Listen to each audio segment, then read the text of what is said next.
All right. Welcome, Brenda. Brenda, welcome back. Good evening. Good evening. How are you doing? Can you hear me well? Yep, can hear you well. Coming through? Can hear you well. That's good. 11:39 p.m. here in the glorious state of Minnesota. Yeah, it's the same here in Illinois. So good. So I'm assuming that since our last conversation, you've now seen the light and you've become a Christian. Is that right? I have not. Okay. Why is that? I did not hear anything that convinced me that I was wrong. Okay. So why, I don't know if you got into this last time, but why are you an atheist? What is your reasoning for that? Did we talk about that? Why? What are the rational reasons I would give? Are that, I just don't see any force in the arguments for God's existence. I don't think that disembodied minds are things that can exist. I don't think that there are souls or a spiritual world. And since lacking all of these things, it seems to me really a heavy burden for the theist to show me that souls exist, gods exist, disembodied minds exist, spirits exist, all those things. I don't think a supernatural world exists. Why don't you think that? Because I don't know that there's no reason to. Okay. Well, why don't what are your positive arguments in favor of those things not existing? That things are innocent of existing until we have evidence for them. I see. So are you a materialist? I'm a naturalist. What does that mean? It's just have an idea. Materialist was like a 19th century term. Everything is matter, but things are matter and energy now, I guess. And there are other things. So we understand light and a lot of things to be composed of these quantum fields, right? And that's what our sensible world is this quantum world. And, so you believe in the quantum world and you believe in like quantum physics and ideas that are still conceptual that have not been observed. You believe in those things, in those realities? I believe that quantum mechanics is our best available empirical theory that explains observed reality. I see. And you're gonna have to help me with this. Are the quantum mechanics that are postulated, the strange behaviors of particles going on in this, like the quantum level of things, are those observed? Are those observed? And how are they observed? Through interactions with other things, like in a cloud chamber, right? We see particles that leave trails in cloud chambers. I see. Okay. Right. Okay. So that's really cool. So you can observe the traces of we don't have direct observation. It's sort of indirect. We can infer, right? So we see little bubbles in a cloud chamber it's actually cold, and the passage of a particle leaves a trail of little bubbles. And that's interesting. Infer the existence of things like protons and electrons from that, because it conforms with our best theoretical ideas about them. Okay, I see. So it's sort of an inference to the best explanation. Is that fair? Yeah, that's all of science. Yeah. Okay. So now again, I'm not a scientist, but my understanding is that in order to test a scientific theory or a hypothesis, there's a certain process. I've done a video about this. I've done a few videos about it, but there are certain steps that we would take. Asking a question, coming up with a hypothesis. We would run tests. I mean, you just test it. You just ably described the cloud chamber and that sort of thing. Correct me if I'm wrong, but are there not certain assumptions or presuppositions that go into the scientific endeavor, such as there are going to be uniform and consistent laws of physics and chemistry. These particles are going to behave in a, if not predictable, at least observable way, and in a consistent way. The laws of, strong force and weak force of the atom, these things are at least going to be consistent enough that we can observe them in a repeated manner. These are all assumptions that we have to bring to the scientific endeavor. Is that correct? We've not observed them to deviate. So Right. we've never observed electromagnetism to behave differently than our current theories about it. Right. Right. If you do that, you see that, you've got a Nobel Prize waiting for you because you've found something that nobody else found. Okay, so you're assuming that these particles are going to behave in a uniform way. Obviously, you don't have any direct access to the future. That's why we do experiments, because we don't know what's going to happen. So we test these things. But even deeper than that, Brenda, there's a presupposition that there's a structure to the universe such that, well, we call it uniformity in nature. You familiar with that concept, uniformity in nature? Yes, I know about this. Okay, and I don't know where you're coming from, so that's good. So uniformity in nature is a pre-scientific assumption or belief. People don't always like the term belief, but that's what it is. It's an assumption or a pre-commitment that assumes that that the future will be like the past, and that unobserved cases will be similar to observed cases. Without that, we couldn't do experiments in cloud chambers, and we couldn't do any experiments at all. Given your atheism, why do you believe that the universe behaves in the future in a uniform way to the way it's behaved in the past? Oh, because we've never seen it do otherwise. In the past? No, we've never. So we believe in the presuppositions that we made because they have survived the test of time. They've survived countless tests. So people believe in relativity because it has survived test after test by scientists who have many of whom want to prove it wrong. Yeah, that's how you make a name for yourself in science. Yeah, right. I get that, but it survives constant testing. Okay, so what you just did was you described a particular scientific theory, the theory of relativity, and you said that that's been observed. But I want to draw attention to what you just did, Brenda. What you said was that in the past, the theory of relativity, and you're using past tense language, has, have, these are past tense signifiers or verbs. You've said that in the past, this is how things have behaved.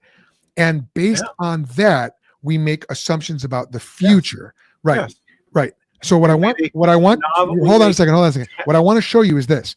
You are begging hold on a second.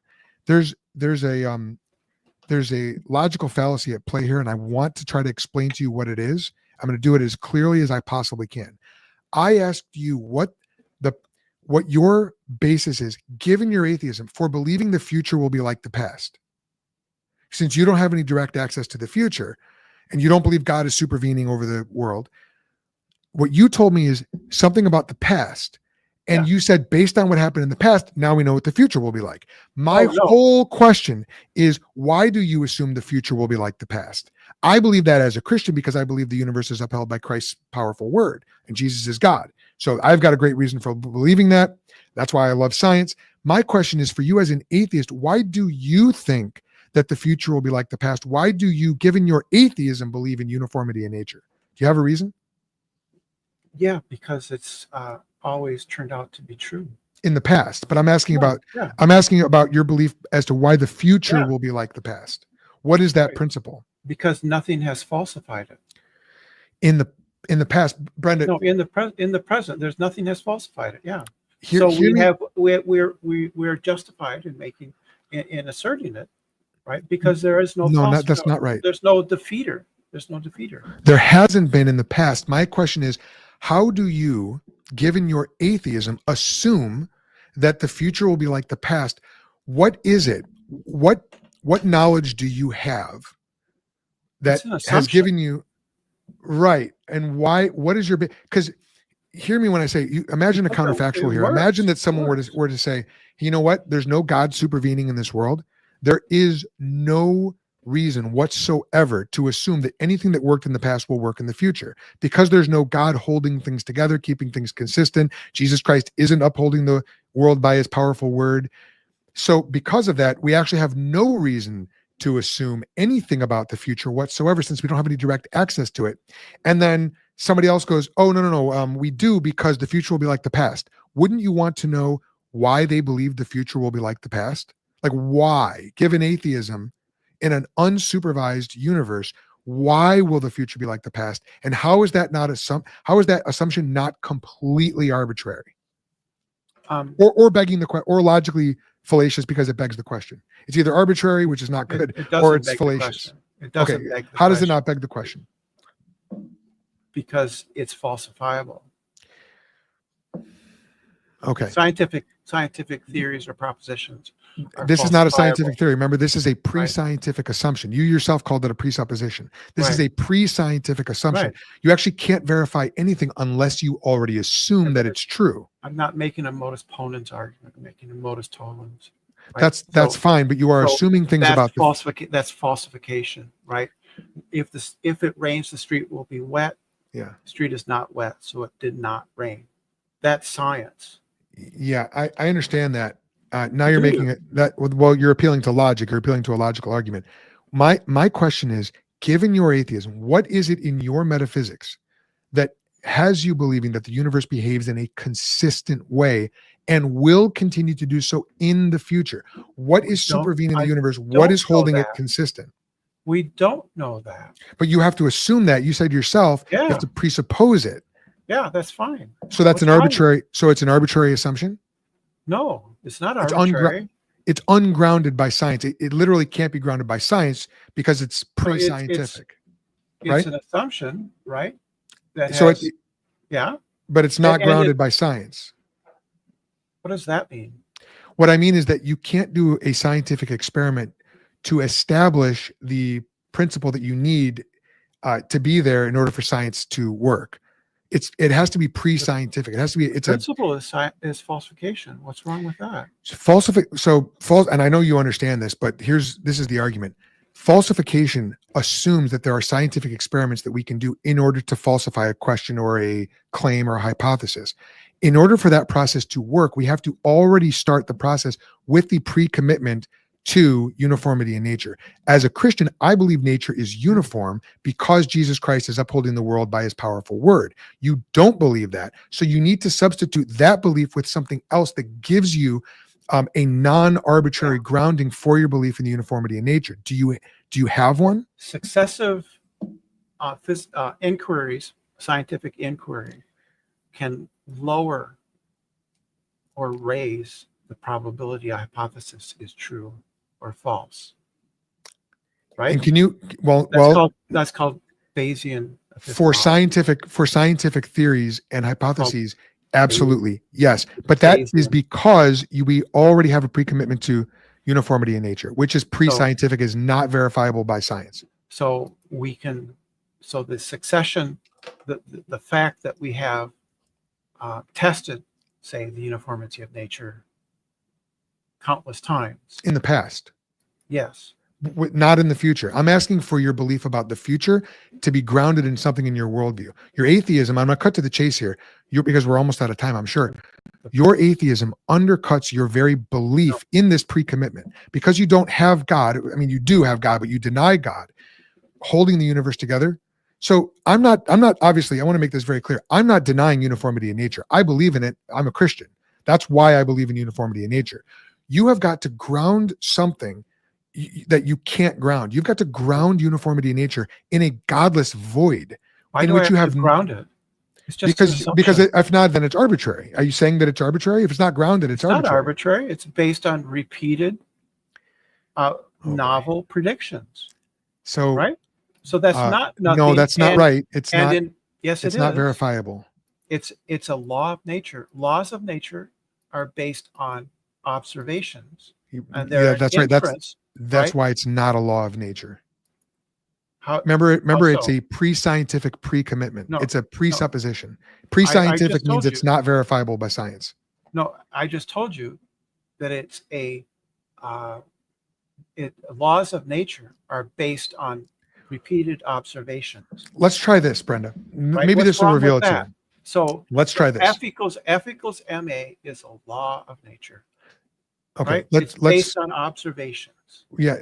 F equals ma is observable and testable through scientific endeavors in a way No, that you can't. yes, it is in a No, way. no, you can't. In a You way, can't you can't test test F equals ma. You can can. actually. You can't can. test that it's true. Okay, that's what I just said. So that is testable Right. and falsifiable in a way that a pre-commitment to the uniformity in nature is not testable. And I want to illustrate the point. Let's step into your worldview for the sake of argument. Let's pretend we're both atheists. Only you affirm uniformity in nature, and I deny it because I say I think the future is totally random and arbitrary since nothing is holding it together. What are you going to do to convince me, your fellow hypothetical atheist, that uniformity in nature is something I should believe in? And now remember, you can't appeal to past futures because that begs the question. That's fallacious. Yeah. So how are you going to convince me? It's random, right? As a hypothetical atheist, yes. What is the probability of a proposition being true? As an atheist, as a hypothetical atheist, I don't believe in probability. What is randomness? What is the probability of a random proposition? As a hypothetical atheist, what is the probability of a random proposition? It's zero. As an atheist, by definition, don't believe in probability. Dude, it's not a meaningful concept. By definition, a random occurrence has a probability of zero. The uniformity of nature has a probability greater than zero. I want you to hear this. Win. I want you to hear this. There's no way to assign a probability to a scientific pre-commitment because you'd have to test that probability using an experiment that is already appealing to that pre-scientific commitment. So as a hypothetical atheist, you're not just going to get to assert your authority. You're going to have to actually defend your view something in your metaphysics. So, okay, so your metaphysics, your beliefs are based in non-zero probability. Why? Your belief, you claim that the universe could be random, right? According to probability, by definition, random outcome is zero. This has a probability of zero. Okay. By definition. So by definition, so you're making an appeal to a definition of probability in an atheistic universe.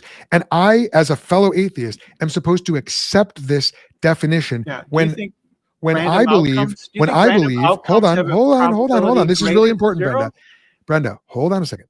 We're actually going somewhere. I think we might be making some progress. As a fellow hypothetical atheist, what I'm saying is, no, you don't understand. You can't assign probability values of any amount, negative, positive, or anything else, in a universe that is completely ungoverned. It's totally non-supervened. What that means is you can't talk to me about probability. You can't talk to me about definitions because those definitions are changing all the time. And there is no uniformity in nature to keep those definitions in place over time. You're going to have to convince me. Asserting that. That's correct. I'm just asserting it as a hypothetical atheist, and you have no defense against it. Your own worldview can't defend against itself. Yes, I do. Right? No, wrong. No, not right. What observation or experiment would show me that the probability of the hypothesis that nature is uniform, right, should be lower? Well, you're starting with your conclusion and asking me to disprove it. I'm asking. Just a question. I wasn't making an argument. It was a question. Okay. Well, maybe we'll have to continue this next time, Brenda. Yeah, we are 3 minutes over. We got to run away now. Okay. Yeah, we've got to run away. Your arguments were too good. Yeah. So the point is that there's no reason to lower the probability of uniformity of nature being true. And we just assert it, and we say that it's non-zero probability, and that's the answer. The other thing is that's your argument. Is that for science does not give you certainty. You can't prove theories talking- of science true, right? We're You talking do agree with that? pre-scientific commitments. Can you prove? You can't. You can't prove- even, Brenda, you can't even refute a fellow atheist who just believes in a random universe, who believes in an ungoverned, unpredictable universe. You can't just say, oh, by definition, this is the way. Definitions assume continuity over time. That's the very principle that you need to authenticate. That's the very principle you need to validate and ground. You haven't done that. You're just assuming it. You're asserting it by fiat. And a No. fellow atheist is not going to accept that. I, as a Christian, obviously don't accept it. But you can't just assert something by fiat and expect people to take that seriously. It's not arbitrary. asserted by fiat. Well, it's you. That's what you did. Based Fiat, on repeated observations and by way of which experience. presuppose the very thing you need to No, they don't. prove. Okay. Well, it was great talking with you as always, Brenda. Come back again another time. All righty. Bye, Brenda. Okay, I think we made that point abundantly clear. Do you have any thoughts on Dan, that? can you hear me? I was caught up in the chat because the chat got pretty lively there for a minute. But I talked to Brenda last night. I did a debate last night. I don't know if I told you that.